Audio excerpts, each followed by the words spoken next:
Buenos días, continuamos con la primera de la ponencia, que es el estado de información no financiera según la Ley 11/2018 de 28 de diciembre, en cuanto a su formulación, presentación y verificación, en la que van a intervenir José Luis Lizcano, director gerente de AECA, y Manuel Rejón, director de CREASET Auditoría.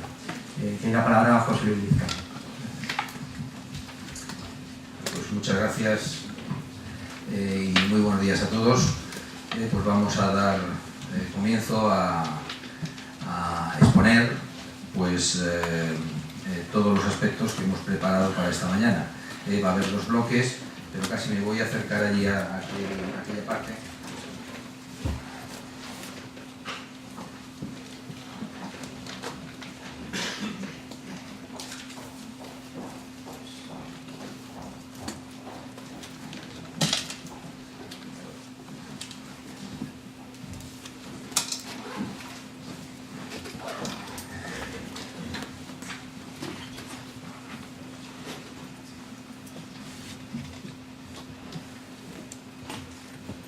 Pues bueno, por mi parte y en nombre de la ponencia, que estamos aquí al completo, hoy cada uno venimos de un lugar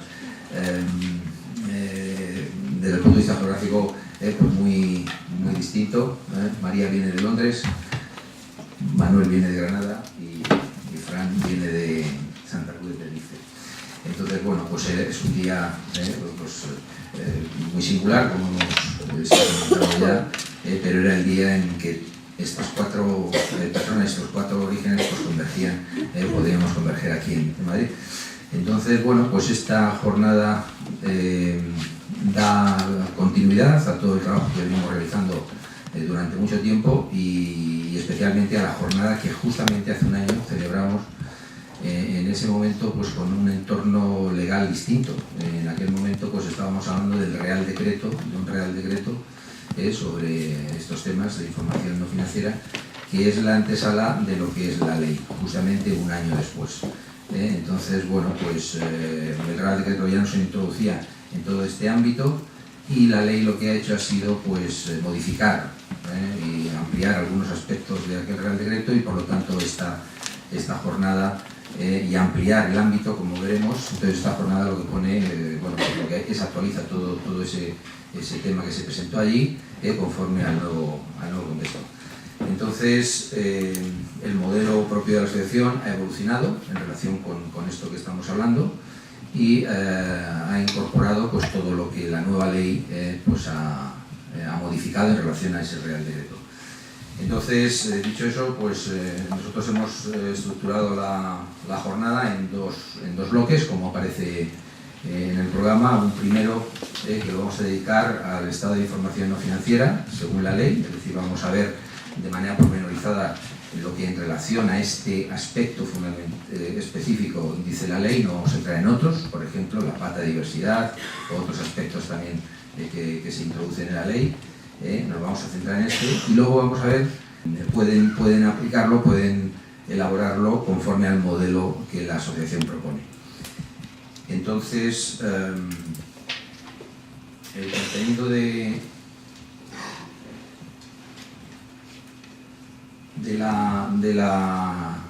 la jornada, teniendo en cuenta esos dos bloques, es el que a continuación voy a referirme. Hablaremos en primer lugar con una pequeña introducción del origen y la evolución del modelo de AECA sobre información integrada.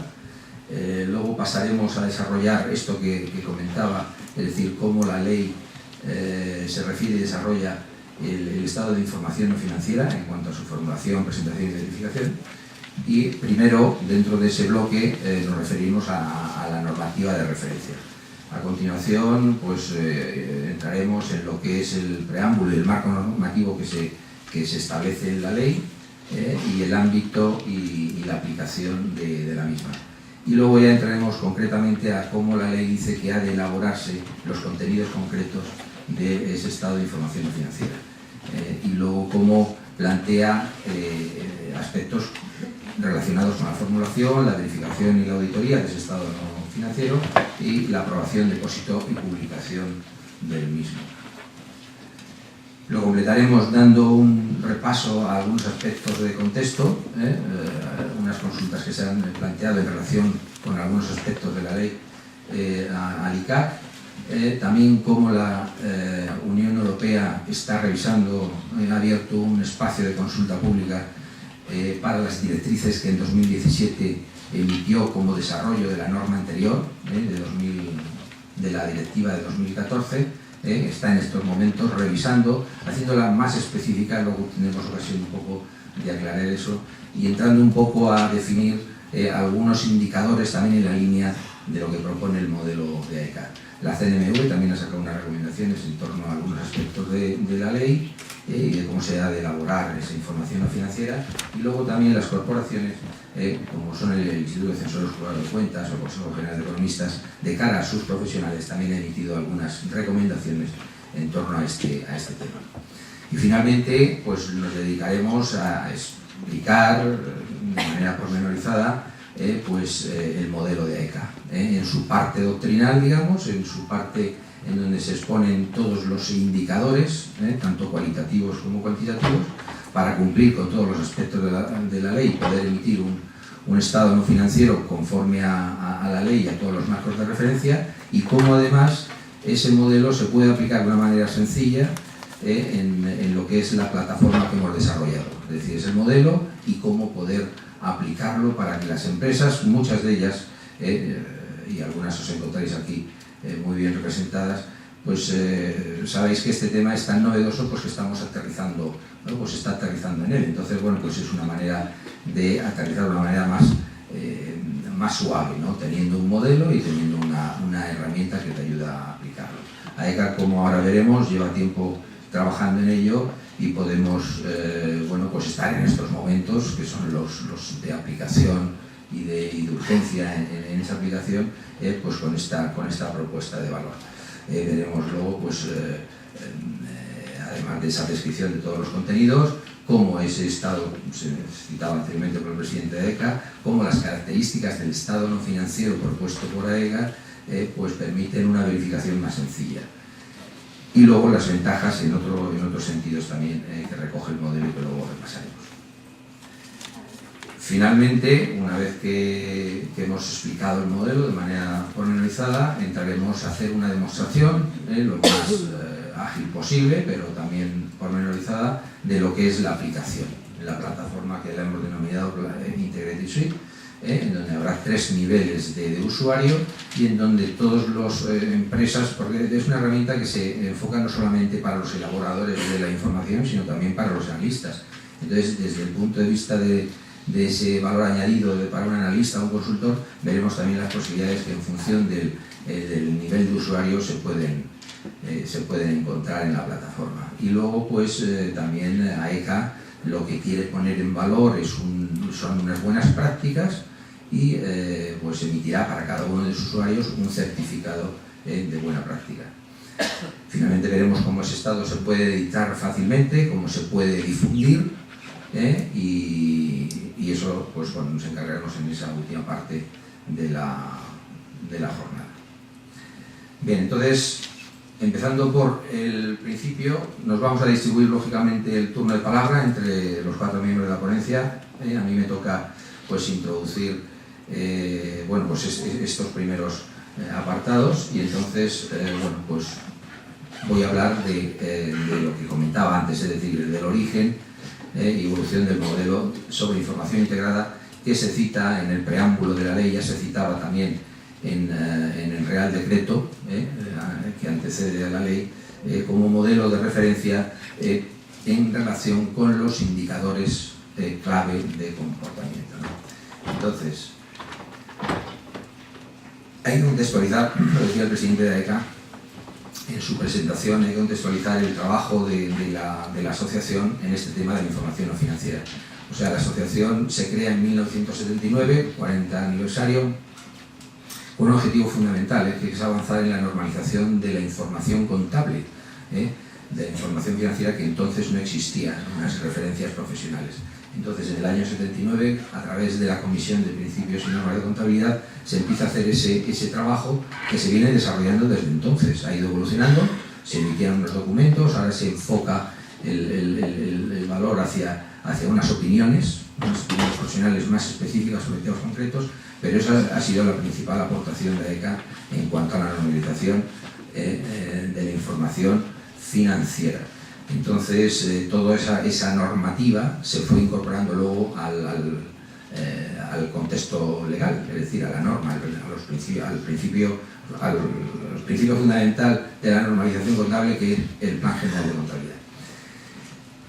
Cuando se empieza a hablar de los temas no financieros, es decir, que se engloban dentro de lo que es la responsabilidad social corporativa, AECA ve que es un tema que va a tener una repercusión importante en el mundo empresarial y en el mundo profesional. Entonces, en 2002 se crea un grupo de trabajo, una nueva comisión sobre responsabilidad social corporativa. Por entonces no existía nada. Aquí tenemos a nuestro presidente, Pedro Rivero, y desde entonces se viene haciendo una labor de, primero, de aclaración conceptual y luego de buenas prácticas, de puesta en práctica de todos esos conceptos y demás. Entonces, dentro de lo que es ese trabajo de la comisión que se empieza en 2002, se crea una línea sobre lo que es el reporte, la información. Entonces, la información de la responsabilidad social corporativa. Y ahí vemos cómo en el año 2009 se elabora un primer documento en donde se propone un cuadro general de indicadores, eran más de 500 indicadores, en donde se recogían pues todos los aspectos relacionados con la responsabilidad social corporativa, es decir, los aspectos ambientales, sociales, de gobierno, etc.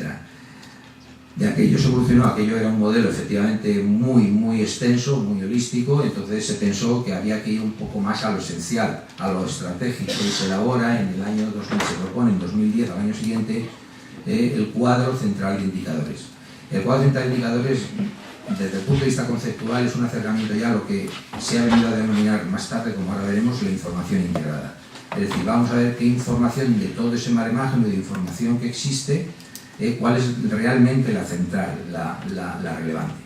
Es un ejercicio que se hace y luego se plasma en una plataforma que tuvimos operativa durante un tiempo, que la llamamos, era un repositorio de informes RCC, y todo este trabajo al final evoluciona, también teniendo en cuenta todo lo que viene de fuera. AECA es una de sus papeles fundamentales, traer todas las tendencias más innovadoras y con mayor repercusión al ámbito nacional de la práctica en España. Entonces vemos que se empieza a desarrollar lo que es el concepto de información integrada.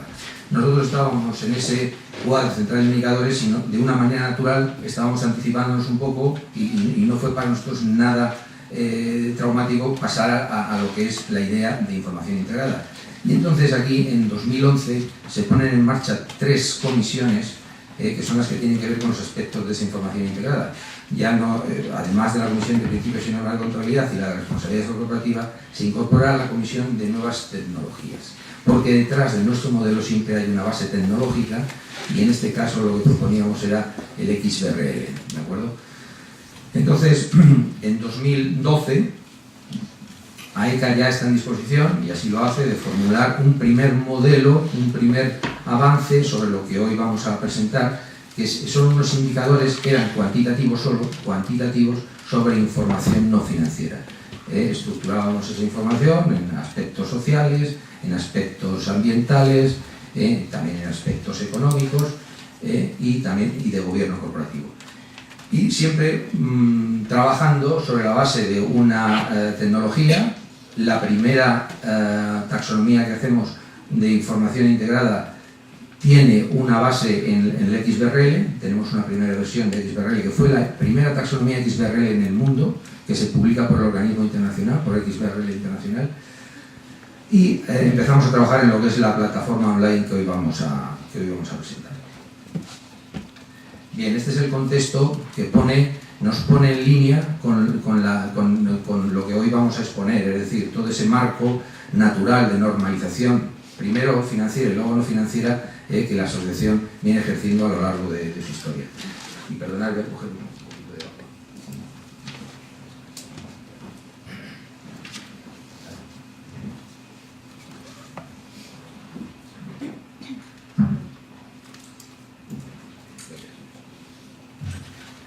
Entonces, ahí en ese gráfico vemos ya, nos centramos en la línea de información no financiera y vemos desde ese modelo general, del cuadro general de indicadores en 2009, pasamos al cuadro central en 2010 y empezamos en 2011 una línea de investigación y trabajo sobre la información integrada. Una línea de trabajo que se viene completando de esta manera. En 2012 emitimos ese cuadro integrado de indicadores en torno, conforme al marco conceptual, el framework del IRC, que es el International Integrated Reporting Council, que es el organismo global que se encarga de impulsar desde su creación, mi creación que fue en 2009 o algo así, o en 2011, entre 2009 y 2012, ese modelo de información integrada, en donde la información relevante, concisa, sobre aspectos fundamentales, económicos, sociales, ambientales y de gobierno corporativo se tienen que poner en valor para evitar esa inflación de información corporativa que existe. La seguimos sufriendo en estos momentos también. Cuentas anuales por un lado, memorias de sostenibilidad, de responsabilidad social corporativa, luego pues, informes sectoriales y demás. Entonces, evidentemente el modelo funciona conforme al contexto y el contexto nos pide que en 2017 adaptemos ese modelo de indicadores a la nueva directiva, la directiva 2014, pero concretamente a las directrices. Las directrices desarrollan en 2017 aspectos de la directiva, como luego veremos, y que por supuesto estén de acuerdo con ese marco conceptual de información integrada. No renunciamos a cumplir dentro de lo que es ese contexto de exigencia con todos los marcos de referencia. Perdón. Y la última evolución es la que presentamos hoy aquí. Desde 2017, con la entrada en vigor de la ley y con nuevos aspectos que la ley recoge de manera pormenorizada, tenemos y ponemos al día el modelo de AECA, ¿de acuerdo? Y entonces, a fecha de hoy, recogemos los aspectos que vienen en la ley 11 de 2018, que es del 28 de diciembre, y todo lo anterior, es decir, porque todo es compatible. Hemos tenido que a lo mejor hacer algún ajuste en algún indicador, hemos tenido que quitar alguno, poner evidentemente los que faltaban, pero recogemos todo lo que es necesario para cumplir con esos marcos de referencia, las directrices y el framework del IRC. Bueno, el segundo punto es ya entrar en materia y decir, bueno, pues vamos a ver la ley, cómo se refiere al estado de información no financiera, que es realmente lo relevante. Es decir, en definitiva, pues la ley te marca el paso de lo que hay que ir cumpliendo en el tiempo y de una manera escrupulosa, ¿no? Entonces, pues vamos a ver cómo ese estado de información no financiera según la ley se formula, se presenta y se ha de verificar. Lo primero a hablar de esto que he ido apuntando, se han ido comentando, es el marco de referencia.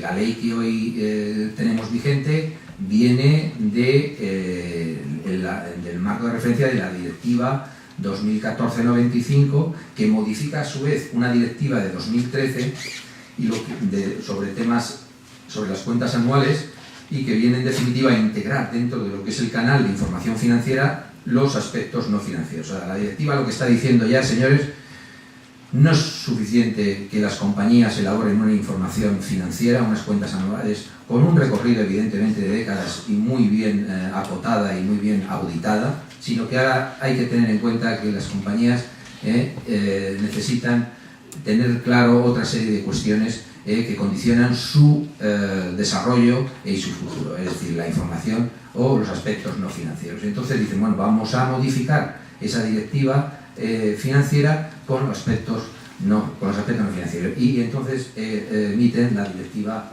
2014-95. Como esa directiva es un marco general, lo que dicen, bueno, para que las compañías empiecen a aterrizar y aplicar esto de una manera más concreta, hay que elaborar como una especie de reglamento, ¿verdad?, que son las directrices. Las directrices ya de manera más pormenorizada cogen los aspectos clave, como luego veremos, de los temas, estos temas que estamos hablando, no financieros, y dice cómo hay que referirse a ellos, pero no hasta el detalle de decir, bueno, con estos indicadores, o con esta ordenación, o con estas aplicaciones detrás, ¿no? Bien, las directivas, como sabemos, se tienen que transponer a cada uno de los estados, de los contextos nacionales, y para eso pues se produce lo que aquí se ve, la transposición de la directiva a través primero del Real Decreto, este que decíamos, que es de noviembre de 2017, que es elaborado por el ICAC, que después del proceso legislativo se convierte en ley y ya el 28 de diciembre de este año pasado pues ya marca ya los tiempos de una manera clara y veremos también para un mayor conjunto de compañías. Esa ley, ese Real Decreto y esa ley lo que modifican son tres ámbitos legales. La ley de sociedades de capital, el Código de Comercio y la Ley de Auditoría. Y eso es lo que vamos a ir viendo pues, a lo largo de estos. Entonces, la ley, entrando en lo que es un detalle un poco más amplio de lo que acabo de decir. La ley tiene un preámbulo que se centra en describir el marco normativo, la directiva. La ley tiene su marco y lo primero que hay que conocer es el marco de la ley. A eso se dedica el preámbulo. El artículo primero se dedica a modificar el Código de Comercio para incorporar la información no financiera a las cuentas anuales consolidadas, grupos de sociedades. El artículo segundo se centra en la modificación del texto refundido de la Ley de Sociedades de Capital para incorporar efectivamente la información no financiera en las cuentas anuales de estas sociedades. Hablamos por un lado de grupos, por otro lado de sociedades. Y el artículo tercero pues modifica algunos de sus artículos para introducir aspectos, o sea, cuál es el papel del auditor en torno a este nuevo estado de información no financiera, que en un principio se propone para que se incluya dentro de lo que es el informe de gestión. Y luego hay una serie de disposiciones adicionales y transitorias en relación con la aplicación. Eso es lo que es la estructura de la ley. Entonces, yendo ya a algunos aspectos concretos en el preámbulo, vemos que se hace referencia al marco normativo de las dos directivas, la de 2014 y la de 2013.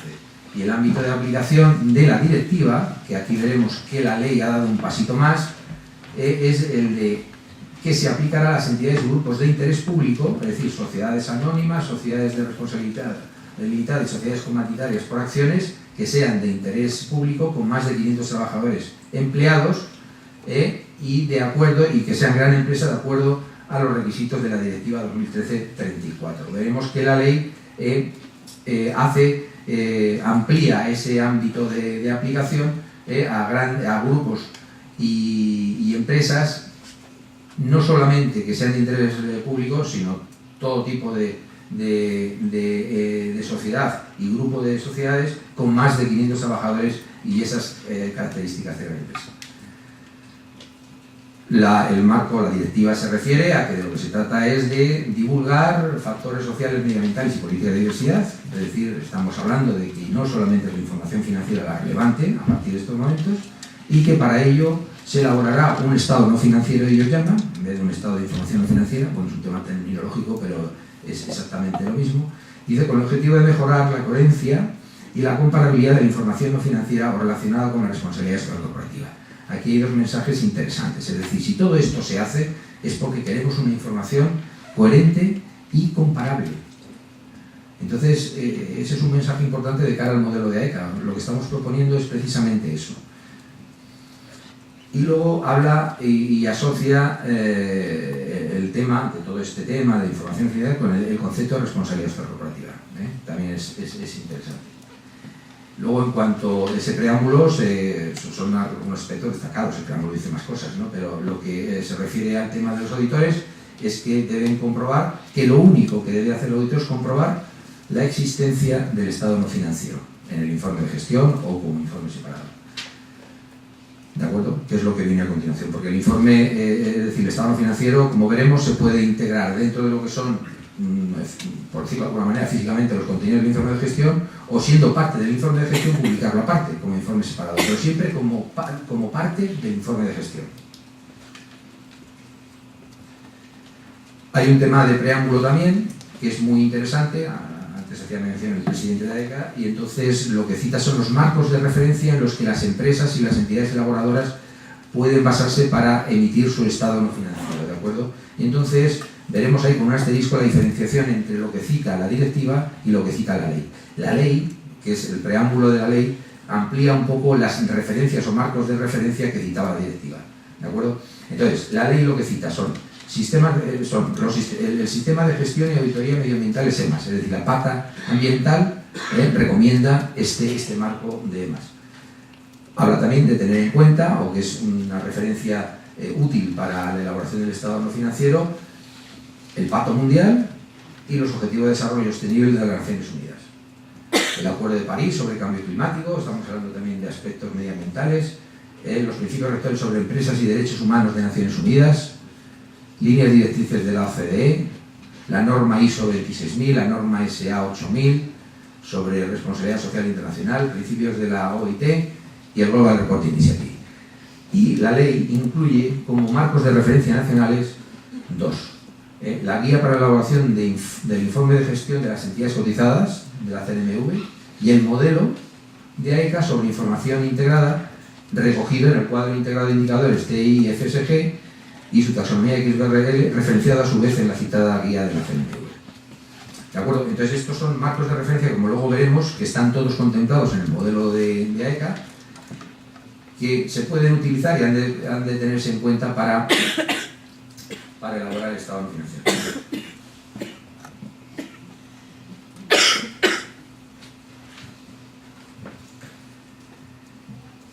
El ámbito de la ley, ¿a quién afecta esta ley? ¿Quién tiene que a partir de estos momentos publicar el estado de información no financiera? Pues la ley dice que son aquellos grupos, aquellas sociedades y grupos consolidados con un número medio de empleados superior a 500 trabajadores o empleados y que o sean de entidades de interés público o durante 2 ejercicios consecutivos al menos superen 2 de las circunstancias siguientes: que tengan un activo superior a 20 millones, que tengan un importe neto de cifra de negocios superior a 40 millones de euros o que durante 2 ejercicios, como se dice, tengan un número medio de trabajadores superior a 250. Es decir, que aquí tenemos que todas las entidades de interés público que sean mayores, o sea, que tengan más de 500 empleados, esas están obligadas por ley a emitir el estado no financiero. Y luego todas las sociedades en general y grupos consolidados que cumplan esos requisitos, es decir, durante 2 ejercicios, también tendrán, es decir, que tengan más de 500 empleados y que cumplan 2 de esos 3 requisitos, están obligados. El cálculo es que en estos momentos hay unas 2.000 empresas y grupos de sociedades en España que están obligadas a presentar el estado no financiero a fecha, es decir, del ejercicio 2018, ¿de acuerdo? Como luego veremos también. La ley introduce en una de sus disposiciones un tema que amplía su ámbito en un futuro muy cercano. A los 3 años no solamente serán empresas que tengan más de 500 empleados, sino que serán todas aquellas que tengan un número medio de empleados, de trabajadores, por encima de 250. Es decir, esto el campo de aplicación lo abre especialmente. Y luego que además sean o entidades de interés público o que durante 2 ejercicios consecutivos al menos superen uno de las circunstancias que antes mencionábamos, lo del activo con más de 20 millones o lo del importe neto de cifra de negocio con más de 40 millones. Es decir, de aquí a 3 años veremos ampliado significativamente el campo de entidades que van a tener que elaborar el estado financiero. Como decía, yo ya estoy terminando, más de 20, tengo, bueno, pues son 5 minutos. La aplicación de la ley será para los ejercicios económicos que se inician a partir del 1 de enero de 2018, como decía, es decir, el ejercicio de 2018 ya hay que reportarlo conforme a la anual. Y luego dice, los 2 ejercicios consecutivos computables indicados en los requisitos de aplicación de la ley será en el que se inicia a partir del 1 de enero de 2018 y el inmediato anterior. Es decir, que también habrá que tener en cuenta 2017 para ver si realmente tienes que cumplir con la ley. Y luego yo ya termino con esta aclaración que está recogida en la directiva y luego en la transposición en la ley. Es decir, el estado financiero se incluirá en el informe de gestión que va unido a las cuentas anuales consolidadas. Y las cuentas anuales consolidadas se componen del balance, de la cuenta de pérdidas y ganancias, del estado de cambios en el patrimonio neto y del estado de flujos de efectivo y la memoria. Y las cuentas y el informe de gestión consolidados, aquí estamos haciendo referencia, pero se puede trasladar lo de consolidado a sociedad, ¿de acuerdo? Porque la ley lo dice, es decir, que en los aspectos de elaboración del estado no financiero, lo que se dice como modificación del Código de Comercio es exactamente igual de aplicable para las sociedades de capital. Entonces, esto es un tema también cualitativo importante, ¿no? Dice, las cuentas y el informe de gestión consolidados, incluido en el estado no financiero, incluido, ¿no? Eso está mal, incluido el estado no financiero en su caso, no en el estado, incluido el estado no financiero en su caso, serán firmados por todos los administradores de la sociedad, obligados a formularlos, que responderán de la veracidad de los mismos. Es decir, lo que se apruebe en una junta de accionistas en relación con la información no financiera va a tener la misma significación, la misma responsabilidad que la información financiera. Eso es importante. Y luego el estado no financiero podrá emitirse en un informe separado correspondiente al mismo ejercicio en el que se indique de manera expresa que dicha información forma parte del informe de gestión. Se incluya la información que se exige para dicho estado y se someta a los mismos criterios de aprobación, depósito y publicación que el informe de gestión. La pregunta muy frecuente en este tema es decir, bueno, mi memoria de sostenibilidad, que hay muchas entidades que la realizan como buena práctica hace algunos años, ¿me sirve de estado no financiero? Entonces, sí, siempre que cumpla con todos los requisitos de la ley, siempre que la presentes cuando se presentan las cuentas anuales y siempre que se exprese de una manera clara que es el estado no financiero que forma parte del informe de gestión. Porque tú puedes coger el estado no financiero, si lo tienes bien identificado, y como decía antes, lo puedes meter dentro del informe de gestión como un apartado, punto tal. Entonces el auditor, cuando llegue el momento de hacer esa comprobación de si existe o no existe, lo va a tener claro. Cuentas, informe de gestión, pum, apartado, lo va a ver. Y si es informe separado y tú lo has denominado memoria de sostenibilidad, tendrás que decir que esta memoria de sostenibilidad es parte del informe de gestión y cumple con los requisitos o se considera como estado no financiero, ¿de acuerdo? O coges tu estado no financiero conforme al modelo de AEGA, como veremos, y lo publicas aparte. Que tú lo quieres identificar. Eso facilita mucho también la labor para el registro. Porque en definitiva el registro, como depositario de ese estado no financiero, de las cuentas anuales, tendrá que verificar que está el estado no financiero. Entonces, si el estado no financiero está bien identificado, bien dentro del informe de gestión o fuera, pues será sencilla la labor del registro, si no, pues será más complicado. Luego veremos que hay diversas maneras de elaborar, o se están elaborando ya diversas maneras del estado no financiero, con un modelo u otro. Nosotros aportamos uno, porque en definitiva consideramos que el estado no financiero está dentro de lo que es el canal financiero, dentro de lo que es las cuentas anuales y el informe de gestión, y como tal debe identificarse como un estado más, como el estado que hemos dicho de cambios en el patrimonio neto, como el estado de flujos de efectivo y memoria. Pues el modelo de AEGA propone eso también, ¿de acuerdo? Y yo creo que aquí ya me toca callar para dar la palabra a Manuel, que nos va a hablar de los contenidos del estado no financiero según la ley.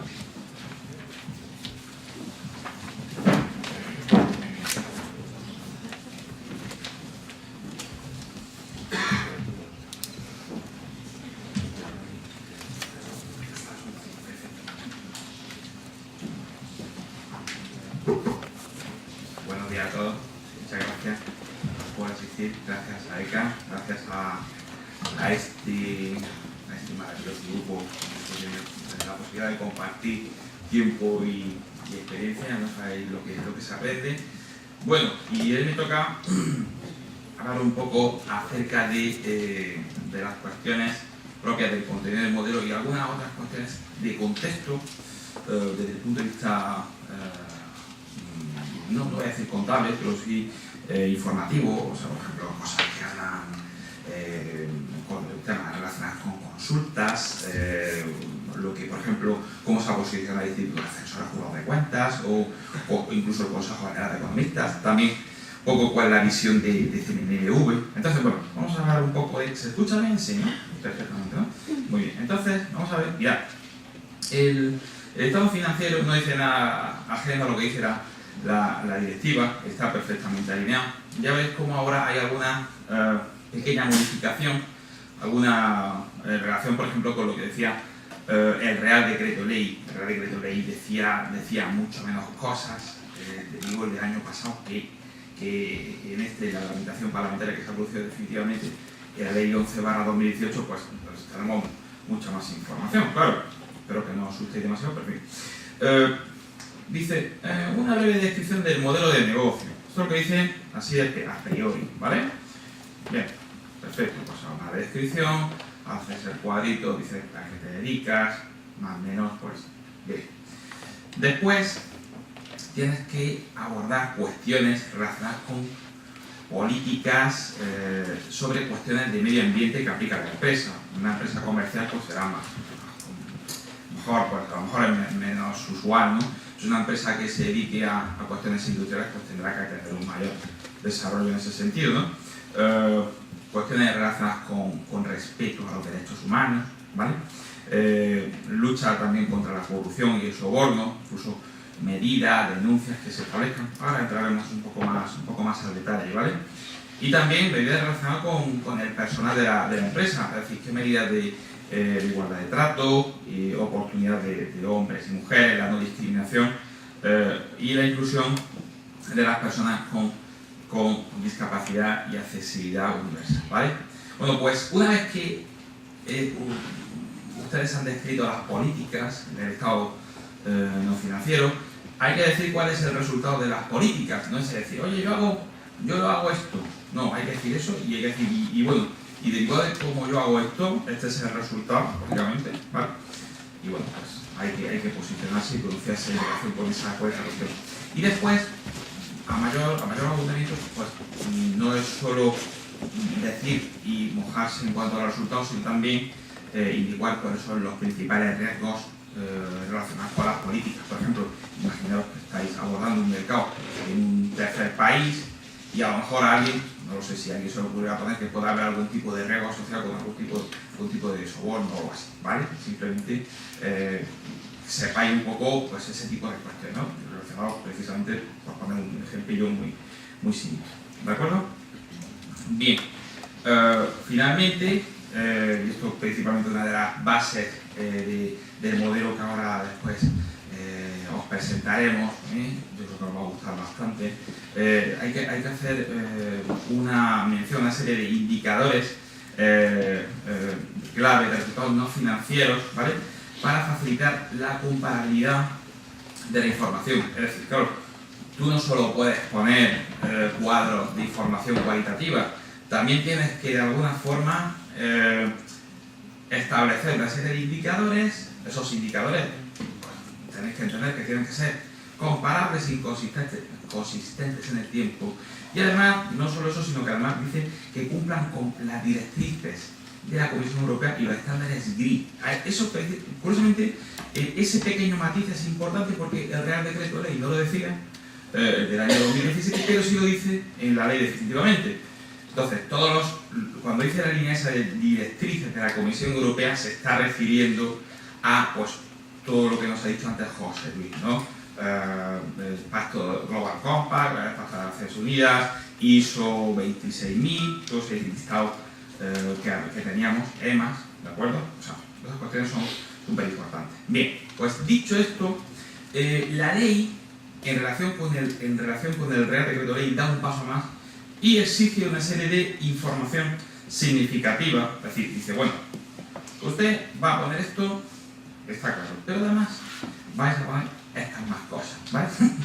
dice, bueno, pues, información significativa sobre las siguientes cuestiones. Entonces miréis, vosotros ponéis a leer el listado y decís, yo sí pone lo mismo que han dicho antes, casi, ¿no? Cuestiones medioambientales, cuestiones sociales relativas al personal, respeto de derechos humanos, lucha contra la corrupción y soborno sobre la sociedad, otra información relacionada con la sociedad, ¿de acuerdo? Y otra información significativa.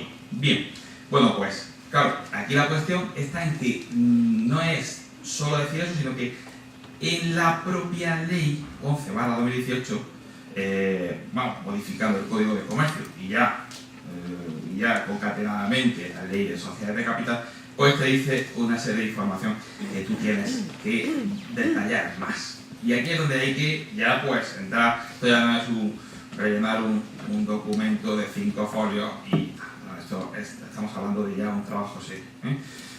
Cuestiones ambientales, pues tú tienes que entrar precisamente tienes que entrar a fondo con, por ejemplo, los efectos en medio ambiente, ¿vale? Bueno, pues, por ejemplo, información detallada sobre los efectos actuales y previsibles de las actividades de la empresa en el medio ambiente y, en su caso, la salud y la seguridad, ¿vale? Entonces, un pequeño, lo que tenéis en pantalla es un poco más de desglose de lo que pone la ley, pero es un pequeño resumen de lo que pone la ley. La ley pone más requerimientos, por lo cual es necesario que le echéis. Por ejemplo, procedimientos de evaluación y certificación en cuestiones de medio ambiente, si tenéis auditores de medio ambiente, pues información sobre esa cuestión. Si se destinan recursos para prevención de riesgos ambientales, ¿vale? O sea, básicamente ese tipo de cuestión. Provisiones y garantías para riesgos ambientales. Quizá esta, por ejemplo, puede ser una información de tipo también financiero, porque si estamos hablando de una provisión para riesgos ambientales, a lo mejor esa provisión también está contabilizada. De cierta forma se solapa ahí, ¿no? Pero bueno, podríamos hacer ese pequeño matiz, ¿no? Luego también, en relación, por ejemplo, con la contaminación, aunque bueno, hay contaminación, pero Manolo, ¿qué es contaminación? ¿Qué? Por ejemplo, lo que dice la ley es medidas para prevenir, ¿vale? Reducir o reparar las emisiones de carbono que afectan gravemente en el medio ambiente, por ejemplo. Y en relación con la contaminación, medidas incluidas, por ejemplo, el ruido o la contaminación lumínica que en algún momento determinado pudiera impactar la sociedad, ¿de acuerdo? Luego también hace mención a cuestiones relacionadas con economía circular, ¿vale? Es aquí, economía circular y prevención y gestión de los residuos, ¿vale? Es decir, hasta qué punto la sociedad maneja esa gestión de los residuos. Medidas, igualmente, pues lo mismo, medidas para la prevención, reciclaje, reutilización y otras formas de recuperación y eliminación de desechos, ¿vale? Uso sostenible de los recursos, es decir, de qué forma la empresa puede adoptar, por ejemplo, en relación con el consumo del agua y el suministro del agua de acuerdo con las limitaciones locales, si está actuando de acuerdo, por ejemplo, con las normas de los ayuntamientos o de la comunidad autónoma, de acuerdo, el consumo de materias primas y las medidas adoptadas para mejorar la eficiencia del uso, ¿vale? El consumo directo e indirecto de energía que se está realizando por parte de la empresa, ¿de acuerdo? O las medidas tomadas para la mejora de la eficiencia económica y el uso de energías renovables. Todo esto en relación con ese apartado precisamente del uso sostenible de los recursos, ¿de acuerdo? Bien. Luego también, en relación con cuestiones medioambientales, vosotros ya tenéis que ir haciendo en vuestra mente cuál de todos estos aspectos os da tiempo a rellenar hasta el 31 de marzo, ¿vale? O sea que un poco de... ¿Vale? Convino a hacer ese ejercicio, ¿vale? Bien. Bien. Y después, en cuanto a cambio climático, en un apartado de cambio climático, ¿qué cosas? Los elementos importantes en relación con las emisiones de gases de efecto invernadero generados como resultado de las actividades de la empresa, incluso el uso de bienes que produce, o las medidas adoptadas para adaptarse a las consecuencias del cambio climático, ¿vale? Por ejemplo. Finalmente, como ya último apartado, que establece expresamente, ojo, estamos hablando de cosas que dice expresamente la ley, la protección de la biodiversidad, ¿vale? Es decir, si vuestra empresa lleva a cabo actividades en algún sitio donde pueda haber problemas relacionados con algún parque natural o algo así, pues son cuestiones que ver, por ejemplo, las medidas tomadas para preservar o restaurar la biodiversidad, ¿vale?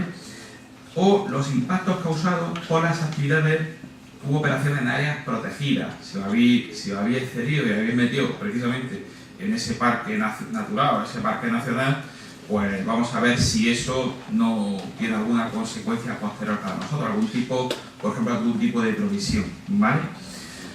Bien, esto en cuanto a cuestiones medioambientales. En cuanto a cuestiones sociales y relativas al personal, bueno, pues tenemos que hablar del empleo, ¿vale? No es solo lo que pone en la memoria de las cuentas anuales, que dice, bueno, número medio de trabajadores, tal, ¿verdad? De ejercicio, el cero del ejercicio, por distribución por sexo, no solo eso, hay más cosas. Lo que se pide aquí, por supuesto, solo ese apartado del empleo, pero hay más cosas, ¿vale? Por ejemplo, dentro del empleo te dice cosas que a lo mejor se solapan con la memoria, por lo cual también pues, es un poco así, en fin. Por ejemplo, número total y distribución de empleados por sexo, edad, país y clasificación profesional, ¿vale? A lo mejor lo del país no está en la memoria, ¿no? Pero en fin. Número total y distribución de modalidades de contrato de trabajo, ¿vale? Promedio anual de contratos indefinidos, de contratos temporales, de contrato a tiempo parcial por sexo, edad, clasificación edad y clasificación profesional. Número de despidos por sexo, edad y clasificación profesional. Todo eso es información. Lógicamente, quizá a lo mejor está relativamente, se puede sacar con el departamento de laboral, ¿no? Remuneración media de los consejeros y directivos, implantación de políticas de desconexión laboral y también información sobre empleados con discapacidad, ¿vale? Bien, eso en cuanto al empleo. Solo ese apartado. Bueno, en relación con la organización del trabajo, también hay que dar algo más de detalle. Por ejemplo, organización del tiempo de trabajo. Fíjese, lo dice así la ley, organización del tiempo de trabajo. Vale, bueno. Y el número de horas de asentismo que se producen, ¿vale? Así como medidas destinadas a facilitar el disfrute de la conciliación y fomentar el ejercicio corresponsable de estos por parte de ambos progenitores, ¿vale? Bien, bueno, si eso existe, pues aquí es como todo. Vosotros tenéis, hay que ser relativamente no tampoco alarmarse demasiado. Hay cosas que se pueden cumplir, hay cosas que no se pueden cumplir. Si no tengo alguna política determinada con este tema, pues se dice que no afecta, no aplica. No podemos tampoco inventar nada, ¿vale? Bien, en relación, por ejemplo, con salud y seguridad, que sería el tercer apartado, pues, por ejemplo, informar sobre condiciones de salud y seguridad en el trabajo y sobre los accidentes de trabajo, en particular su frecuencia y gravedad, desagregado también por sexo, ¿vale? Bien, igual enfermedades profesionales también desagregados por sexos, igualmente, ¿vale? En cuanto a formación, las políticas, sería el siguiente apartado, las políticas implementadas en el campo de la formación, que políticas sigue la empresa para formar a los trabajadores en las diferentes categorías, ¿vale? Y el total de horas de formación por categorías profesionales, ¿vale? Es decir, bueno, pues lo que se pretende un poco, pues vamos a decir, bueno, los directivos cuántas horas de formación tienen, pues tienen 500, y los trabajadores de segundo nivel, ¿cuál de formación tienen? Pues tienen 10. ¿Por qué tienen el directivo más que los de segundo? Pues eso también, en cierta forma, habría que proceder a hacer algún tipo de revelación, ¿vale?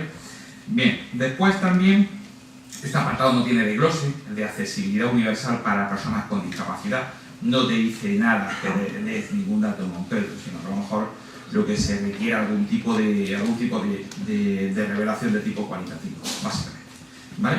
Si os dais cuenta, lo que os estoy comentando de la ley, que a lo mejor lo habéis leído ya, estamos aprendiendo revelaciones de tipo cualitativo y cuantitativo. ¿Os dais cuenta? Bien. Y luego, por ejemplo, en relación con igualdad, ¿vale?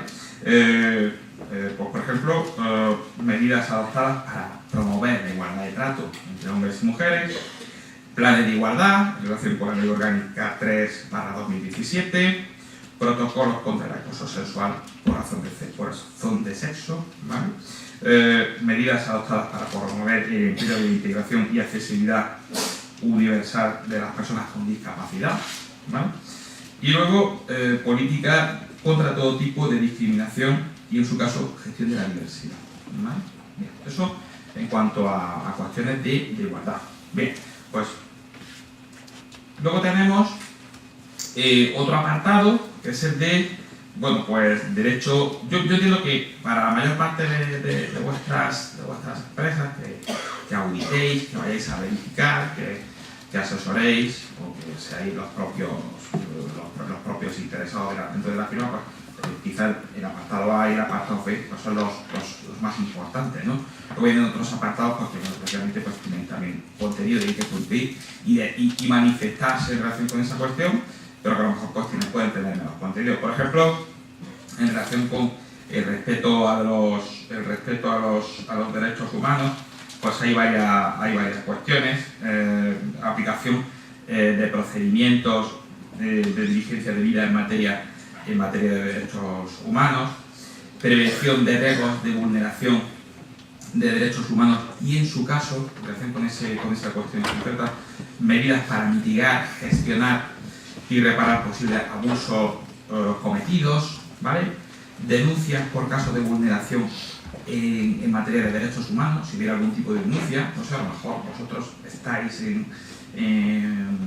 tenéis una empresa participada en otro país tercero y que tenéis algún tipo de denuncia en ese sentido, porque, bueno, no digo la empresa, ¿no? O, por ejemplo, promoción y cumplimiento de las disposiciones de los convenios fundamentales de la Organización Internacional de Trabajo, ¿vale?, relacionadas con el respeto por la libertad de asociación y el derecho a la negociación colectiva, ¿vale? Pues entiendo que esto, por ejemplo, haciendo mención a las cuestiones relacionadas con el convenio colectivo o algún detalle más, pues puede ser interesante decirlo así, ¿vale? Bien, finalmente vamos a apartados que quizá puedan ser más delicados, que es la lucha contra la corrupción y el soborno, ¿vale? Esa sería otra de las cuestiones que teníamos que decir. Por ejemplo, manifiesta la ley tres apartados. Estos apartados que tienen aquí no tienen desglose, simplemente menciona que tenéis que informar sobre estos así, ¿no? Medidas adoptadas para prevenir la corrupción y el soborno, medidas para luchar contra el blanqueo de capitales, ¿vale? Y que ya sabéis que de eso algo sabemos, porque hay una normativa precisamente de blanqueo de capitales por ahí, y está funcionando. Y luego, si se produce aportaciones a fundaciones y entidades sin ánimo de lucro que en un momento determinado pues, nos pueden ser de algún tipo, pueden generar algún tipo de sospecha, ¿vale? Bien, estas son cosas que son interesantes. En este caso, por ejemplo, no se requiere, no hay más detalle. Y luego otro apartado que se llama así, información sobre la sociedad. Es un nombre muy genérico, pero bueno, es como una especie de miscelánea de cosas ahí que se han metido. Bueno, por ejemplo, compromiso de la empresa con el desarrollo sostenible, ¿vale? Por ejemplo, bueno, el impacto de la actividad de la sociedad en el empleo y el desarrollo local, es decir, hasta qué punto ayuda a la empresa a una cohesión social dentro de la ciudad o dentro de la región, ¿vale? El impacto de la actividad de la sociedad en las poblaciones locales igualmente, las relaciones mantenidas con los actores de las comunidades locales y la modalidad de diálogo con estos, por ejemplo, con las asociaciones, con las sociedades de vecinos, con el gobierno autonómico correspondiente, eso puede ser ejemplos interesantes.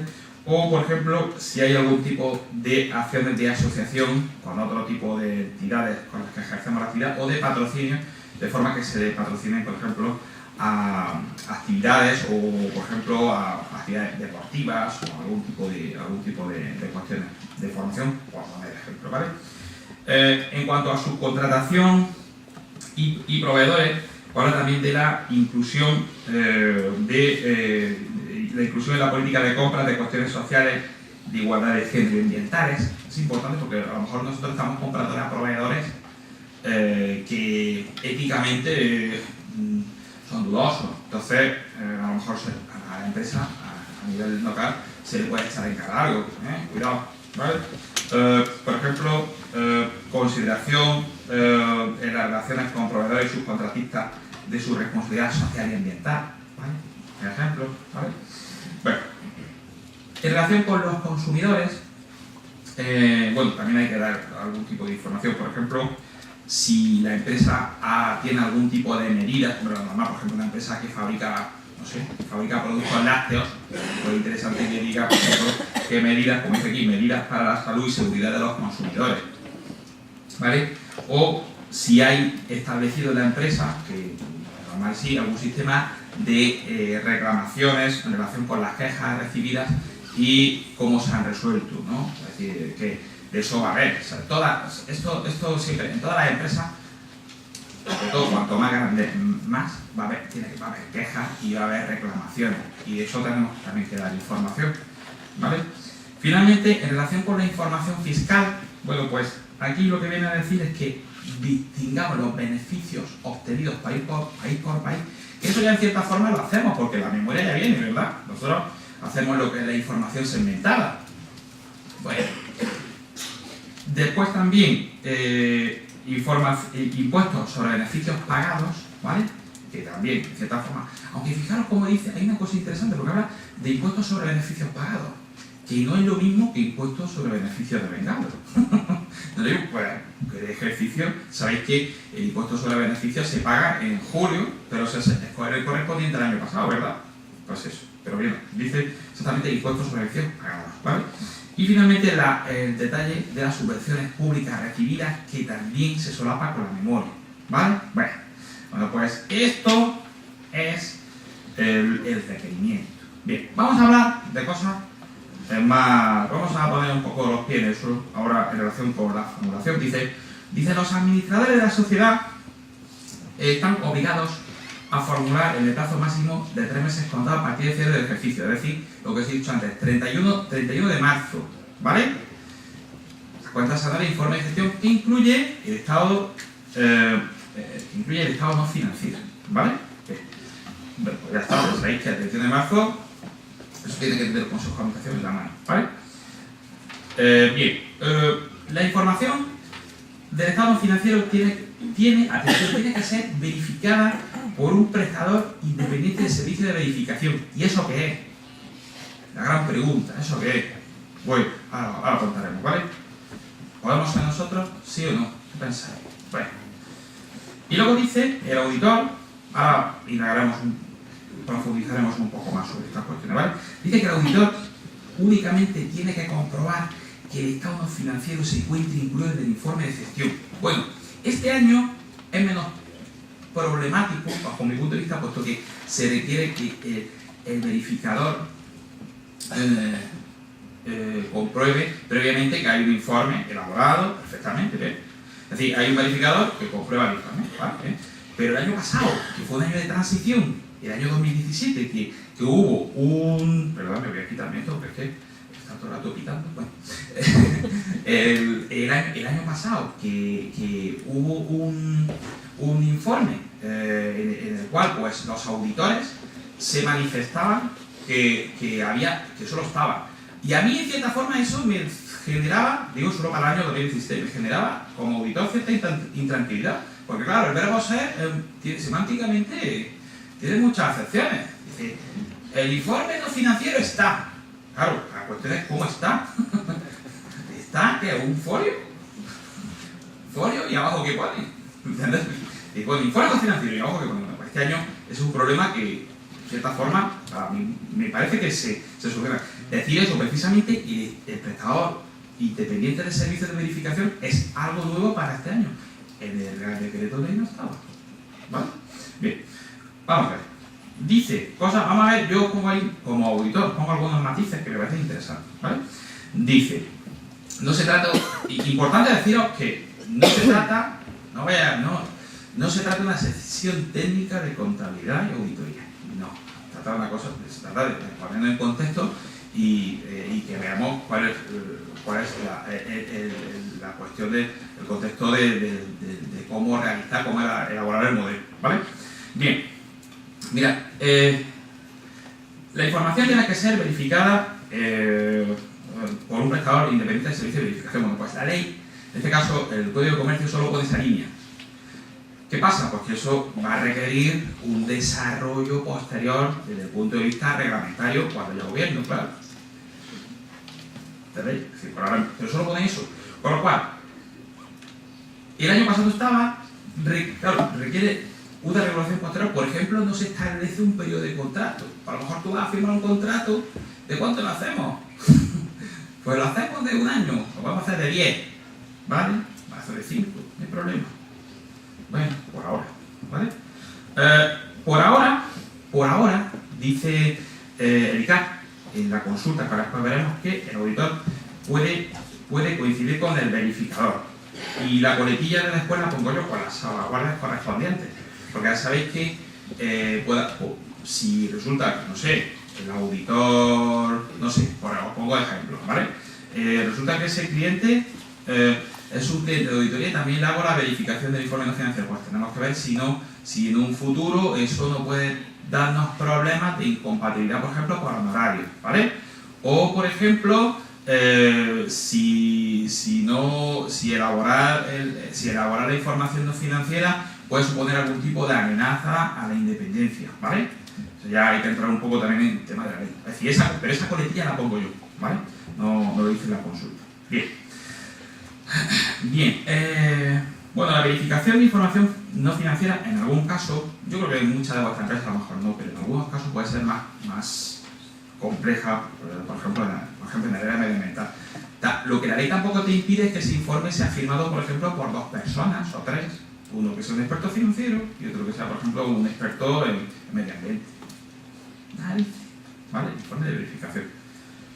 Por supuesto, se entiende, eso no hace falta que lo diga, pero se entiende que no se puede, la misma persona que haga el informe no financiero no puede ser verificador. Eso es una cosa absolutamente absurda, pero simplemente por que no se me quede en el tiempo. Por ahora no hay, como digamos, un régimen sancionado establecido, que diga por ahora, ¿vale? Decimos lo mismo. Y una cosa interesante, que estará bien, si os vais a lanzar a hacer verificación de información no financiera, por favor, hablar con el seguro.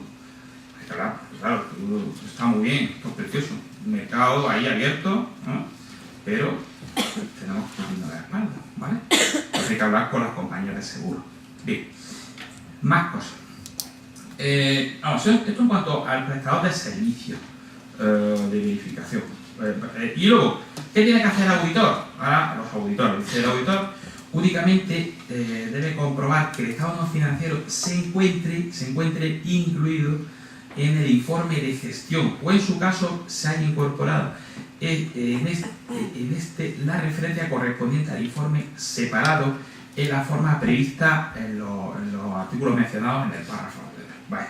Entonces vosotros, como auditores, ya os he dicho, el año pasado, pues el año más así, pero este año ya como está de soporte la verificación del prestador de servicio independiente de verificación, pues estamos más tranquilos, ¿vale? Dice, el auditor debe comprobar solo que se aporte el estado no financiero, nada más. Por lo tanto, respecto al informe de gestión, en el informe de gestión, los auditores tenéis que hacer una actuación doble, de doble rasero. Primero, así se tiene que manifestar en el informe de auditoría.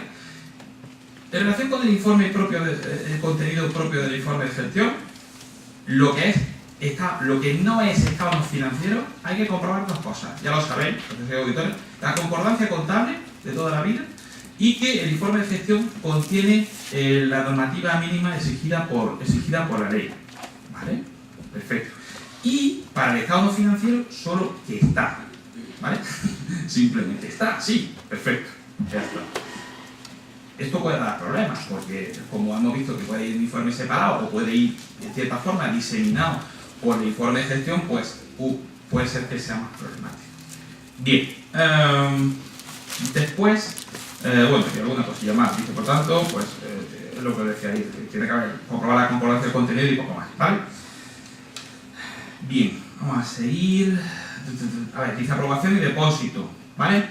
Dice que, pues, esto es un punto del orden del día. Dentro de cuando tú vayas a la Junta General de Accionistas, vamos a ponerla el 30 de junio, ¿vale? Vamos, que ya que vamos con el informe, el 30 de junio, venga. Pues, punto del orden del día, aprobación del estado no financiero, ¿vale? Y, lógicamente, dentro del mes siguiente a la aprobación de las cuentas anuales, los administradores de la sociedad presentarán para su depósito en el registro mercantil del domicilio social certificación de los acuerdos de la Junta de Socios y también presentarán el informe de gestión que incluirá cuando proceda el estado no financiero. A mí se me plantea una duda, que ayer lo comentaba con los compañeros. Sabéis que todos los años el Ministerio de Justicia publica el modelo de las cuentas anuales, ¿vale? Y dentro del modelo de las cuentas, que además se publica por esta fecha, más o menos, a final de marzo, ¿no? A esta fecha, no, a final de marzo, ¿vale? Y el año pasado, precisamente, dentro de la orden, pues ponía el tic de decir, ¿está el estado de información no financiera? Sí, pues ahí está. Pero a mí se me plantea la duda, si este año no va a haber alguna modificación en ese sentido. Y la segunda duda es que, como el año pasado no estaba el informe del verificador, si también se tiene que aportar. En principio no se dice nada, no lo he visto, no se dice nada, pero no sé. No sé si eso se modifica de alguna forma, ¿vale? Simplemente por hacer ese comentario. Luego dice dos cosas que son interesantes. El primer párrafo, que me parece menos importante, dice, el tercer párrafo en este caso, dice que las sociedades podrán publicar en el portal de responsabilidad social del Ministerio de Trabajo, Migración y Seguridad Social la información no financiera contenida en el informe de gestión. Pues como podéis o no podéis. Bien. Y segundo, y esto sí es importante, el estado no financiero se pondrá a disposición del público de forma gratuita y fácilmente accesible en la página web de vuestra empresa, ¿vale? Dentro de los 6 meses posteriores a la fecha de finalización del año financiero. Por lo cual, pues bueno, como dice, por un periodo de 5 años, ¿vale? Bien, vamos a hacer una breve revisión de los aspectos de las consultas de ICA, ¿vale? Os digo que no es una sesión técnica, no es el sitio pero sí que por lo menos dar una vueltecilla, ¿vale? Bien, dice, en la consulta publicada en la web hay 2 fechas de publicación. El 8 de febrero, que fue la primera, que era una consulta muy larga, ¿vale? Bueno, sí, era larga, 9 páginas. Y hay 4 preguntas. Y dice, la primera pregunta dice, si en un estado no financiero, dice, en cuanto a la mención que dice en el artículo 49 que debe incluir el estado financiero, las sociedades filiales, las filiales, ¿a cuáles se refiere? ¿A las españolas? ¿A las que están en la Unión Europea? ¿O a las que están en terceros países?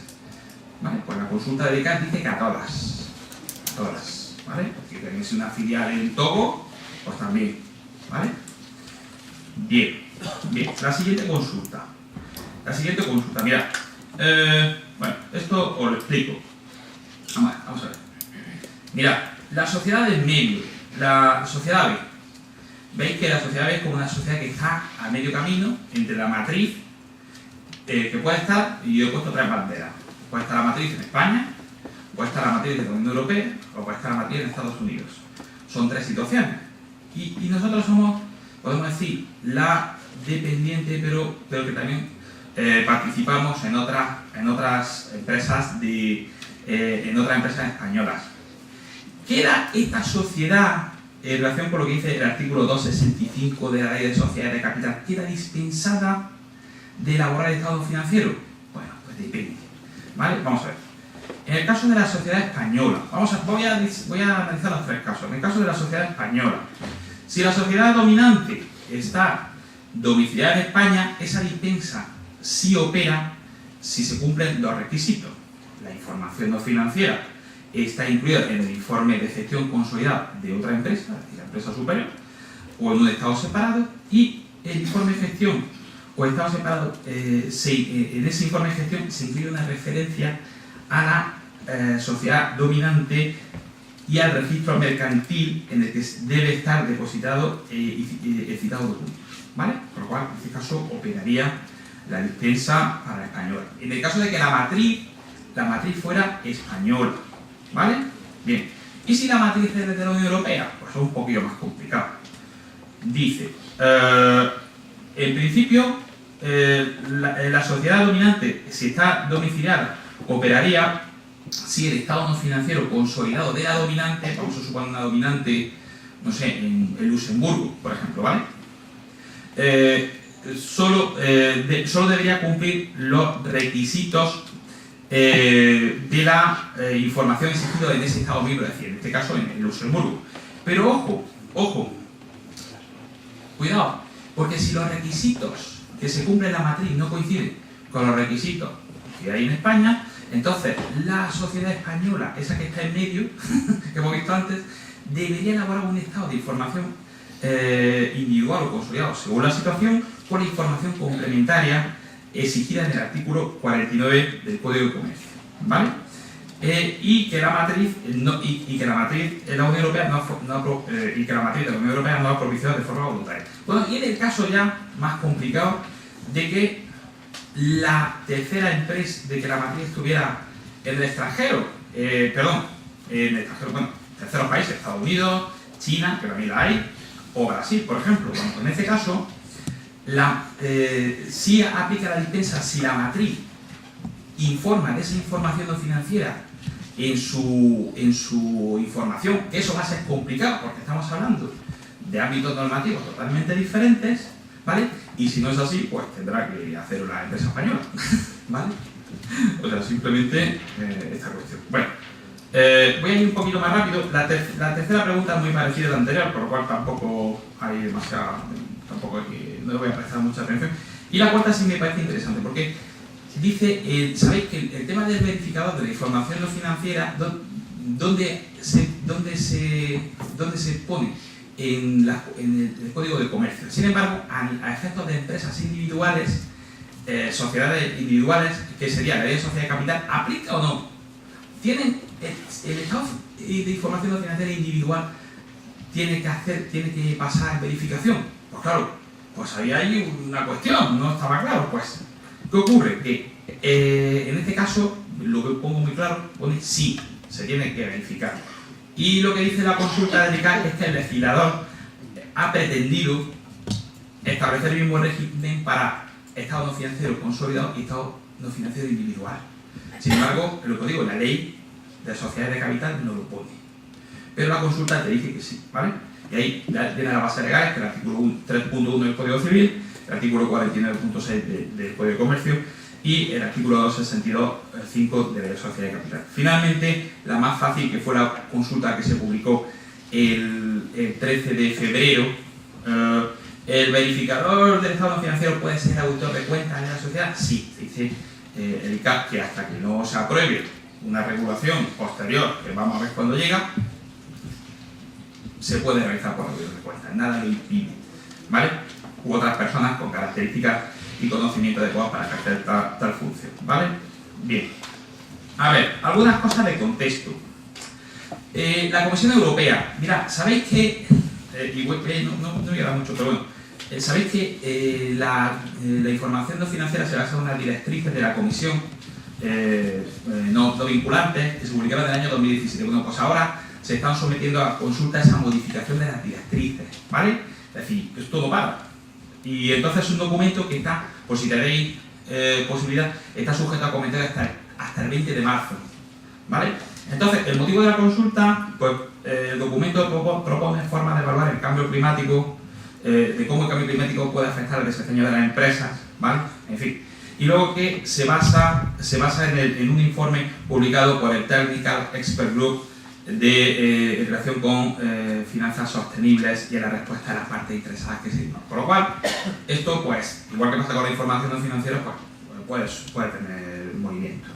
Bien, en cuanto al CNMV, las líneas estratégicas que ha publicado para el año 2020, dice que se prevé llevar a cabo un análisis específico del estado no financiero de la entidad emisora, cuyo informe anual de 2018, el de ahora, quede sometido a revisión sustantiva durante el año 2019, ¿vale?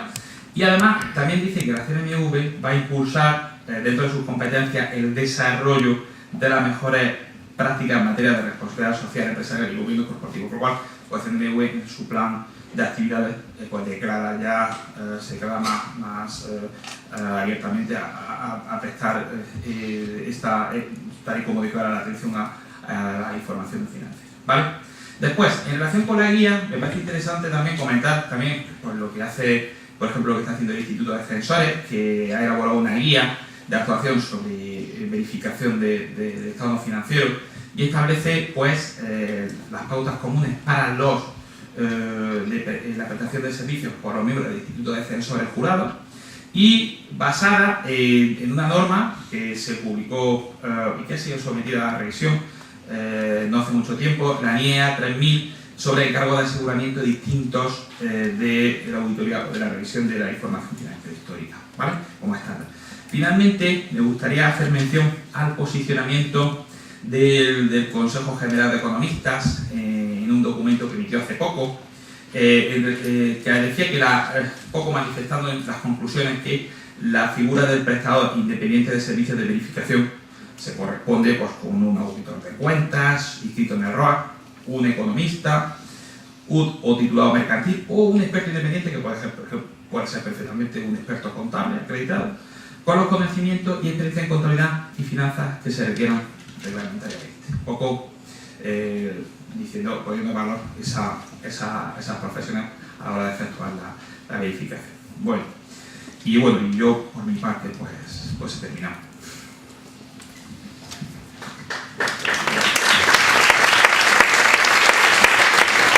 Muchas gracias. Si os parece, dejamos las preguntas y el coloquio para el final, porque supongo que irán surgiendo cuestiones, pero a lo mejor se resuelven en la segunda parte de la ponencia.